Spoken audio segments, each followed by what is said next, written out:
नमस्कार किसान भाई, मैं आप सबों के बीच आज बरसाती गोभी की खेती कैसे करें इसके विषय में संपूर्ण जानकारी लेके आया हूं।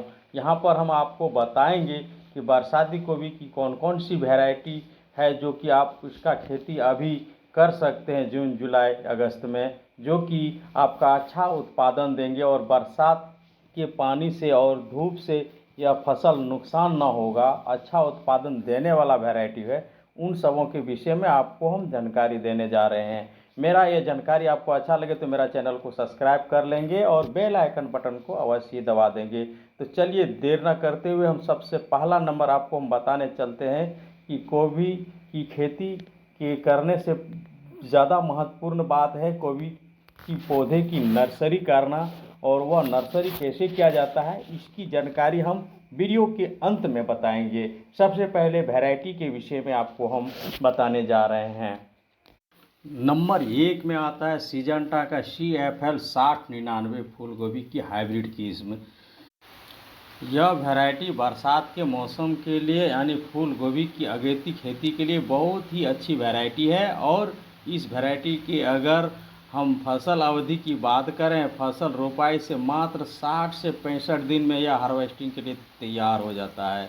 इसका फूल का कलर दूधिया सफ़ेद होता है। इसके प्रति पौधा यानी एक फूल का वजन 700 से लेकर 900 ग्राम तक होता है। और इस वैरायटी में अन्य वैरायटी की अपेक्षा रोग बीमारी लगने की खतरा बहुत ही कम होता है, क्योंकि यह बरसात के मौसम के लिए ही उपयुक्त वैरायटी है। और यह हीट टॉलरेंस वैरायटी होने के नाते इसमें रोग बीमारी लगने का खतरा बहुत ही कम होता है। और इस वैरायटी से बरसात के मौसम में बेहतर उत्पादन लेने के लिए मेड़ बनाकर पौधे से पौधे की दूरी 1 फीट और लाइन से लाइन की दूरी डेढ़ फीट, जो वह 1.5 से 2 फीट तक भी रख सकते हैं।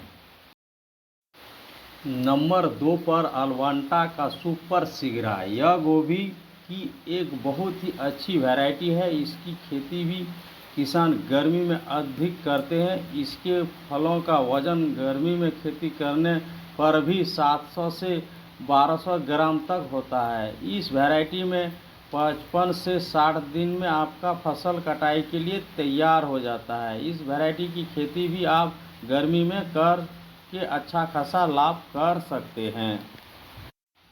इस वैरायटी में थोड़ा पहले ही उत्पादन मिलने लगता है, लगभग 55 दिन में ही मिलने लगता है। और इसमें फूलों का वजन भी 800 से 1200 ग्राम के बीच होता है, जो कि पौधे को मिलने वाले पोषण के आधार पर निर्भर करता है। नंबर 3 पर बात करें तो नेवल हैप्पी 101। यह बरसात के मौसम के लिए बहुत ही उपयुक्त वैरायटी है। और इस वैरायटी को भी आप बरसात के मौसम में लगाकर अन्य वैरायटी की अपेक्षा बेहतर उत्पादन ले सकते हैं। इस वैरायटी का फसल अवधि की बात करें तो पौधे रोपाई से मात्र 60 से 70 दिन में फसल हार्वेस्टिंग के लिए तैयार हो जाता है। इसका फूल का जो कलर होता है वह बिल्कुल सफ़ेद होता है। प्रति फूल वजन 800 ग्राम से लेकर के 900 ग्राम तक होता है। और इससे बरसात के मौसम में उत्तर भारत और मध्य भारत में मेड़ विधि से पौधे रोपाई करके बहुत ही अच्छा खासा उत्पादन लिया जा सकता है। नंबर 4 पर हम बात करते हैं सेमनिस का बारखा। बरसात के मौसम के लिए बहुत ही उपयुक्त वैरायटी है। और इस वैरायटी को भी आप जून जुलाई अगस्त महीने में नर्सरी तैयार कर पौधे रोपाई कर सकते हैं, अच्छा खासा उत्पादन ले सकते हैं। इस वैरायटी की अगर फसल अवधि की बात करें तो सामान्यतः पौधे रोपाई करने के 65 से 70 दिन बाद ही जो फसल हार्वेस्टिंग शुरू हो जाता है। इसका फूल का जो कलर होता है वह बिल्कुल सफ़ेद होता है। अगर प्रति पौधा फूल वजन की बात करें तो इसका एक फूल का वजन 1 किलोग्राम से लेकर के 1 किलो 500 ग्राम तक होता है। और इससे आप बरसात के मौसम में उत्तर पूर्व भारत के क्षेत्रों में लगाकर बरसात के मौसम में फूल गोभी का फसल से बेहतर उत्पादन के साथ साथ बहुत ही ज़बरदस्त मंडी भाव भी ले सकते हैं। 5वें नंबर पर हम बात करेंगे सिजेंटा का CFL 1522। यह भी एक बहुत अच्छा वैरायटी है। कम समय में यह हार्वेस्टिंग के लिए तैयार हो जाता है। इसका रंग होता है सफ़ेद रंग के साथ कंपाउंडेड गुबंद के आकार का फूल होता है, नहीं गोल आकार का फूल होता है। रोपाई से 55 से 60 दिन में यह फूल मार्केट में बेचने लायक तैयार हो जाता है। इसका वजन 500 ग्राम से लेकर के 850 ग्राम तक होता है। ये जो 5 तरह की बीज आपको हम बताए फूल गोभी का, यह अच्छा उत्पादन देने वाली वैरायटी है और रोग प्रतिरोधक क्षमता इन सारे बीजों में उपलब्ध है। किसान को इसमें नुकसान होने की संभावना बहुत कम है, लेकिन देखभाल करना बहुत ही ज़रूरी है। चलिए किसान भाई, आपसे हम वादा किए थे कि वीडियो के अंत में बताएंगे गोभी की नर्सरी कैसे किया जाता है। तो गोभी की नर्सरी करने के लिए ज़्यादा कुछ करना नहीं पड़ता है। मिट्टी को कुदाल से या जोत के अच्छी तरह से मिट्टी को बना लेना चाहिए, भुरभुरापन एकदम। और उसमें फिर आप 60% मात्रा में गोबर का इस्तेमाल करना चाहिए, गोबर यानी कंपोस्ट खाद का, ताकि ज़मीन में कंपोस्ट खाद देना बहुत ही ज़रूरी है। और उसके बाद आप ज़मीन को समतल करेंगे, और समतल करने के बाद इस बात का भी थोड़ा ध्यान रखना चाहिए कि मिट्टी में हल्का नमी का मात्रा रहना चाहिए कि जो बीज आप डालेंगे उसका जन्मेशन बहुत जल्दी हो जाए। इस बात की ध्यान रखते हुए उसमें बीज को डालना चाहिए। बीज को बहुत बारीकी से आपको एक एक करके दाना देना है। कम से कम एक बीज की दूरी एक दूसरे बीज से कम हाफ इंची होना चाहिए। तो इससे गोभी का जन्मेशन, गोभी का पौधा का जो जन्मेशन होगा बहुत ही अच्छा होगा, बहुत सुंदर होगा।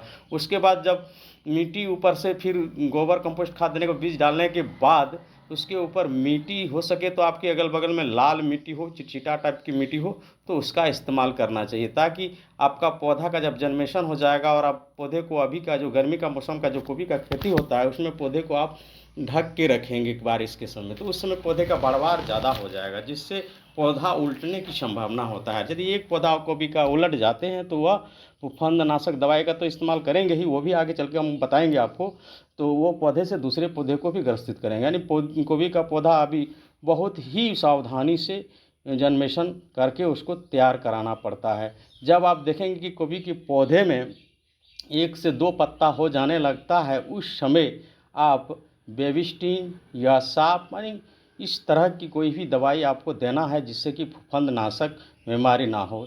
साप सबसे अच्छा और उत्तम रहता है। साप देने से पौधे की बढ़वार भी अच्छा होता है, पौधे का रंग भी अच्छा रहता है, और फंदनाशक बीमारी भी इसमें उत्पादन नहीं होता है। चलिए, आपको हम वीडियो में तो दिखा ही रहे हैं पहले से।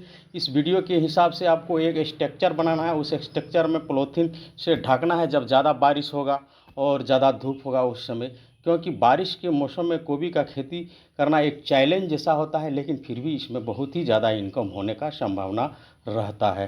तो चलिए दोस्त, मेरे द्वारा दी गई जानकारी आपको कैसा लगा? यदि अच्छा लगा तो मेरा इस चैनल को सब्सक्राइब अवश्य कर दें और बेल आइकन बटन को भी अवश्य दबा दें। धन्यवाद।